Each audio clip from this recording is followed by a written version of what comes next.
Leslie Voltaire a donné à Emmanuel Macron une date pour rembourser l'argent payé par Haïti. Son démarche réelle et en plus, c'est pas moi qui posais le jodia, c'est le président Macron qui posait le jodia. Peuple haïtien, si vous aimez vraiment Haïti, vous devez regarder cette vidéo jusqu'à la fin, c'est vraiment important. En tant que Français, j'ai eu une bonne conversation avec Leslie Voltaire à Paris. Et je peux donc vous dire, peuple haïtien, que Leslie Voltaire aime vraiment Haïti. Et toi qui regardes cette vidéo, tu aimes Haïti. Si oui, écris Haïti chérie dans les commentaires. Parce que moi-même, moi t'es venu pour que moi t'ai posé lui. Leslie Voltaire était à Paris et nous l'avons rencontré pour essayer de comprendre s'il avait effectué des démarches afin de récupérer la dette de l'indépendance. Ce sujet a été remis au devant de la scène depuis qu'il est à la tête du Conseil présidentiel. Comme il a été reçu à l'Élysée par Emmanuel Macron, nous voulions savoir s'il avait abordé cette question avec le président français. Moi parler de situation haïtienne là, de situation de sécurité, de situation de gouvernance Haïti, de situation de redressement économique. Leslie Voltaire, vous avez récemment remis au centre des débats la question de la restitution de la dette de l'indépendance. Peut-on parler d'une véritable démarche ou s'agit-il simplement d'une opération de communication ? Contrairement à ce que certains pourraient se penser, il ne s'agit pas simplement d'un coup médiatique. Les démarches en faveur de la restitution de la dette de l'indépendance sont bel et bien réelles. D'ailleurs, ce n'est pas moi qui ai abordé la question en premier, mais le président Emmanuel Macron lui-même. Cette interrogation de la part du chef de l'État français témoigne de l'intérêt grandissant pour ce dossier, qui demeure une plaie ouverte dans les relations franco-haïtiennes. Cela dit, notre discussion ne s'est pas limitée à cette thématique historique. Nous avons longuement échangé sur les défis actuels auxquels Haïti est confronté, notamment la crise sécuritaire qui gangrène le pays, les enjeux de gouvernance et les difficultés économiques qui pèsent lourdement sur la population. Un point particulièrement alarmant a été évoqué, la situation des réfugiés internes qui se chiffre à environ 1 million de personnes déplacées, fuyant l'insécurité et l'instabilité. Enfin, nous avons abordé la question des expulsions massives d'Haïtiens par la République dominicaine, une problématique humanitaire et diplomatique qui mérite une réponse concertée et urgente. Ces discussions, au-delà des symboles, soulignent l'urgence d'une coopération internationale renforcée pour soutenir Haïti dans cette période critique. Au-delà des enjeux économiques et politiques, notre discussion a également porté sur des problématiques cruciales qui alimentent l'instabilité en Haïti. Nous avons abordé en profondeur les réseaux de criminalité transnationale qui affectent le pays, notamment le trafic de drogue, la traite des êtres humains et le trafic d'organes, des fléaux qui prospèrent dans un climat d'insécurité et de faiblesse institutionnelle.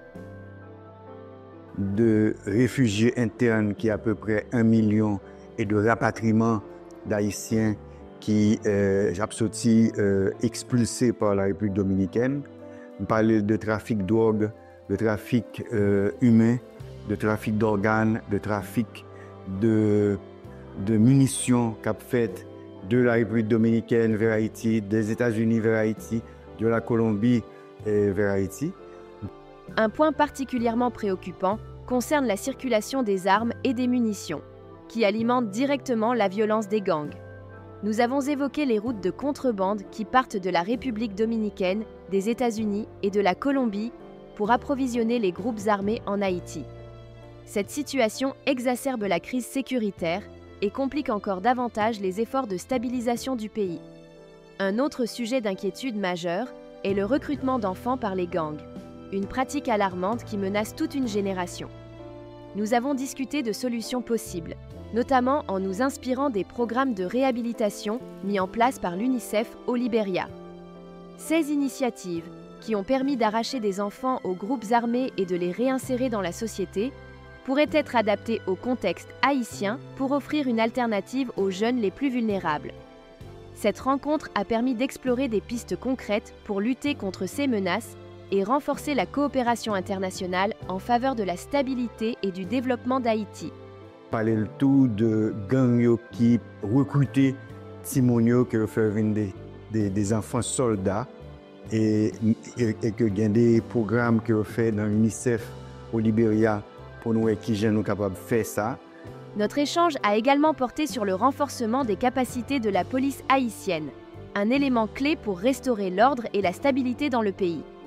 Nous avons discuté des formes d'aide qui pourraient être apportées aux forces de l'ordre afin de leur permettre de lutter plus efficacement contre la criminalité et le terrorisme des gangs. Un autre point central a été la transformation de la force multinationale actuellement prévue en une véritable force de maintien de la paix sous l'égide des Nations Unies. Cette transition permettrait d'assurer une mission plus structurée, durable et dotée de ressources adéquates pour répondre aux défis sécuritaires complexes d'Haïti. Dans cette perspective, nous avons évoqué une possible collaboration avec la Chine afin que l'ONU puisse financer cette force. Cette coopération représenterait une avancée significative, permettant d'inscrire cette mission dans un cadre international plus large et de garantir un soutien logistique et financier à long terme. 6 discussions soulignent l'urgence d'une mobilisation internationale coordonnée pour répondre aux défis multidimensionnels qui entravent le redressement d'Haïti. Au cœur de notre échange, c'est le président Emmanuel Macron lui-même qui a introduit la question des réparations et de la restitution. Il a reconnu que cette problématique dépasse le cadre franco-haïtien et constitue un enjeu d'importance mondiale. Il a également souligné qu'il était anormal que les Français, y compris les élèves, soient si peu informés du rôle qu'a joué la France dans l'esclavage et ses conséquences historiques. Macron a rappelé que la monarchie française avait instauré le Code noir, un texte législatif qui régissait l'esclavage dans les colonies et établissait une hiérarchie raciale stricte. Ce système classifiait les individus en fonction de la couleur de leur peau: blanc, carteron, mulâtre, noir, un héritage dont les séquelles sont encore visibles dans la société haïtienne aujourd'hui. On parlait d'aider la police haïtienne. Mais au-delà des réparations morales et mémorielles, nous avons également posé la question de la restitution de la dette dite de l'indépendance, imposée par Charles le 17 avril 1825. Pour payer les 150 millions de francs or exigés en échange d'une reconnaissance officielle de son indépendance, Haïti a été contrainte d'emprunter sur les marchés financiers français, contractant ainsi une double dette qui a pesé sur son économie pendant plus d'un siècle et demi. Ce fardeau financier a perduré jusqu'à son remboursement final en 1947. Mais l'histoire ne s'arrête pas là. Lorsque les États-Unis ont pris le contrôle du système financier haïtien au début du XXe siècle, ils ont racheté cette dette avant de s'emparer des réserves d'or de la Banque nationale d'Haïti. Un acte qui a scellé leur mainmise sur les finances du pays. 6 discussions ont permis de remettre en lumière une injustice historique qui continue d'avoir des répercussions profondes sur le développement d'Haïti. La question demeure, la communauté internationale, et en particulier la France, est-elle prête à assumer pleinement cette responsabilité et à prendre des mesures concrètes pour réparer ce tort? Nous considérons que cette demande de restitution est bien plus qu'un simple enjeu financier. C'est un devoir de mémoire et une question fondamentale de justice historique. Haïti a payé le prix de son indépendance par une dette injuste qui a lourdement hypothéqué son développement pendant plus d'un siècle. Aujourd'hui, il est temps d'obtenir une reconnaissance claire et des actions concrètes pour réparer cette injustice. De aider que nous transformer force multinationale kenyenne en une force de maintien de la paix, et que pour l'aider nous travailler avec la Chine, il dit que nous pourrons travailler avec la Chine pour que la Chine permette que l'ONU finance les forces de maintien de la paix. Ça. Lors de notre échange, le président Emmanuel Macron a reconnu l'importance du sujet et a indiqué qu'il envisageait des réparations sous plusieurs formes. Il a évoqué la nécessité d'agir sur plusieurs fronts: la restauration de l'environnement haïtien, l'amélioration de la sécurité, le renforcement du système éducatif et la préservation de la mémoire collective. Il a également souligné que pour avancer, un changement profond devait s'opérer dans la mentalité française vis-à-vis de ce passé colonial et esclavagiste, encore largement méconnu du grand public.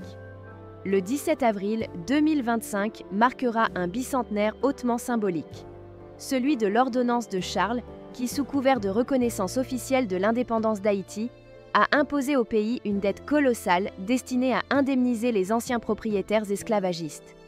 Cette date représente une opportunité unique pour la France de prendre une position historique forte. Emmanuel Macron saisira-t-il cette occasion pour annoncer des mesures concrètes en faveur de la restitution de cette dette et d'une réparation juste? Ou suivra-t-il la voie de François Hollande, qui, après avoir reconnu en 2015 une rançon de l'indépendance, a finalement laissé le dossier sans suite? Pour rappel, en 2015, François Hollande avait d'abord reconnu que la France avait une dette envers Haïti, laissant entendre une possible réparation. Mais il s'était ensuite ravisé, réduisant cette dette à une simple obligation morale, excluant ainsi toute restitution financière. Une volte-face qui avait suscité déception et frustration. La mi-temps conversation, hein, c'est les mêmes qui venaient les dire et question de réparation et de restitution. Jean-Bertrand Aristide, lorsqu'il était au pouvoir, avait estimé cette dette à 20 et 1 milliard de dollars, prenant en compte les sommes versées, les intérêts et l'impact économique d'un tel fardeau sur le développement d'Haïti. Aujourd'hui, la question reste entière. Emmanuel Macron osera-t-il franchir un cap historique en surprenant le monde par une annonce audacieuse? Le 17 avril 2025, date du bicentenaire de l'ordonnance de Charles, sera un tournant décisif. Ce jour-là, la France aura l'opportunité de prouver si elle est prête à affronter pleinement son passé colonial ou si elle choisira, une fois de plus, de contourner la question. On dit que réparation est intéressant parce que son mouvement mondial que lié. Mais une autre incertitude plane. Leslie Voltaire ne sera plus à la tête du Conseil présidentiel d'ici là. Si son successeur décide de ne pas faire de cette restitution une priorité, le dossier pourrait être relégué aux oubliettes, comme cela a été le cas à plusieurs reprises dans l'histoire. Selon Voltaire, la pérennité de cette démarche ne dépend pas seulement du président du Conseil, mais aussi de la volonté politique des futures autorités haïtiennes. C'est donc à Haïti, tout autant qu'à la France, de maintenir la pression et d'exiger des réponses claires. L'histoire retiendra ceux qui auront osé porter cette cause, tout comme elle retiendra ceux qui auront préféré le silence. Au-delà de la question de la dette, Leslie Voltaire opère un virage diplomatique significatif en se rapprochant davantage de l'Amérique latine. Ce tournant marque-t-il un changement de cap dans la diplomatie haïtienne, traditionnellement tournée vers les pays occidentaux? Selon Voltaire, il s'agit d'une innovation majeure, un pas vers une nouvelle vision stratégique qui pourrait redéfinir la position d'Haïti sur la scène internationale. Et que il n'est pas normal que élèves français, étudiants français, population française, pas connaissent que la France a gagné un système esclavagiste que l'y établi à Saint-Domingue et que la monarchie française là écrit un code, le code noir, qui a inventé des classifications, des catégorisations. Haïti a récemment organisé son premier conseil des ministres binational avec la Colombie, un événement inédit en Amérique latine. Ce rapprochement avec la Colombie est particulièrement symbolique, étant donné que la Colombie est le seul pays d'Amérique latine observateur à l'OTAN et possède une marine puissante. Ce partenariat pourrait offrir à Haïti de nouvelles opportunités en matière de sécurité et de coopération régionale. Le Brésil et le Chili, des acteurs influents de la région, ont également exprimé leur intérêt pour ce type de coopération, renforçant ainsi les liens entre Haïti et les grandes puissances latines. Pour Voltaire, cette ouverture diplomatique ne passe pas inaperçue. Elle est perçue positivement par des pays comme les États-Unis, le Canada et la France, qui voient en Haïti un partenaire stratégique potentiel. Haïti pourrait ainsi jouer un rôle clé dans la dynamique géopolitique en établissant un dialogue plus approfondi avec des puissances comme la Chine et la Russie, particulièrement dans la quête de financement pour la création d'une force de maintien de la paix. Ce repositionnement stratégique pourrait offrir à Haïti l'opportunité d'élargir ses partenariats internationaux et de diversifier ses sources de soutien, tout en se forgeant une place plus influente dans les affaires mondiales. Le pays semble ainsi prêt à rompre avec une diplomatie unilatérale pour adopter une approche plus multilatérale et pragmatique, alignée avec ses intérêts économiques et sécuritaires. Si vous avez aimé la vidéo, n'oubliez pas de vous abonner à la chaîne, de laisser un pouce bleu et de partager avec vos amis et votre famille.